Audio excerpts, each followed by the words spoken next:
আবারও মালদাহের পরিযায়ী শ্রমিকের মৃত্যু। মালদায় পরিযায়ী শ্রমিকের মৃত্যু যেন অব্যাহত। অনেকেই মালদায় পরিযায়ী শ্রমিকের মৃত্যু ঘটনাকে মৃত্যু মিছিলের সঙ্গে তুলনা করেছেন। আবারও এক তরতাজা যুবকের পরিযায়ী শ্রমিকের প্রাণ হারালো উত্তরপ্রদেশের বেনারসে। কার্পেটের কাজ করতে গিয়েছিল সে সেখানে। পরিবার সূত্রে জানা গিয়েছে, মৃত পরিযায়ী শ্রমিকের নাম আজমির খান, বয়স 21 বছর। পেটের তাগিদে সংসারের বোঝা টানার জন্যই এত কম বয়সে কাজের উদ্দেশ্যে পাড়ি দিতে হয়েছিল ভিন রাজ্যে।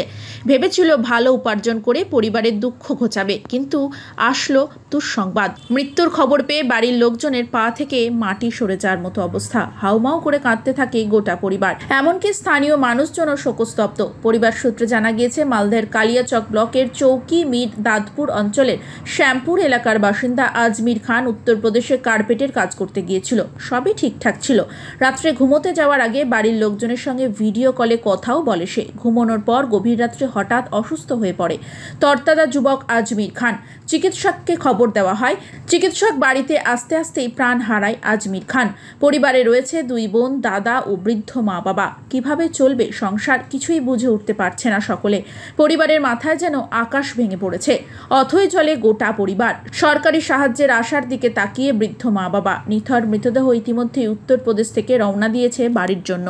হয়েছিল ও উত্তরপ্রদেশে বেনারসে গিয়েছিল খাটতে। কি কাজ?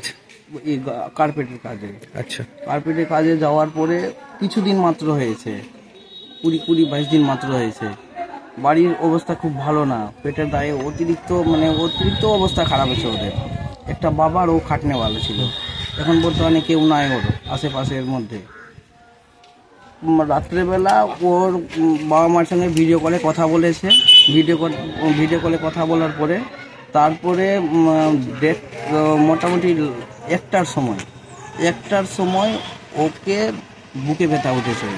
বুকে ব্যথা ওঠার পরে বুকে ব্যথা উঠেছিল। বুকে ব্যথা ওঠার পরে তারপরে ও চুপচাপ হয়ে থেকে যায়। তখন ওর পাশে যা ঘুমিয়েছিল ওরা উঠে ওর পায়ে হাতে তেল লাগানোর পরে তারপরে ওকে ঘুমানোর পরে বাস ও হঠাৎ উঠে বসলো। উঠে বসার পরে তারপরে জোরে জোরে নিজের মাকে ডাকতে লাগলো। মাকে ডাকার মধ্যেই 2 মিনিটও হয়নি, বাস সঙ্গে সঙ্গে দম ভেঙে গেছে। এখন ওর বাড়িতে খাটার মতন ওরকম কেউ অবস্থায় ওর নাই। বাবারও বয়স হয়ে গেছে।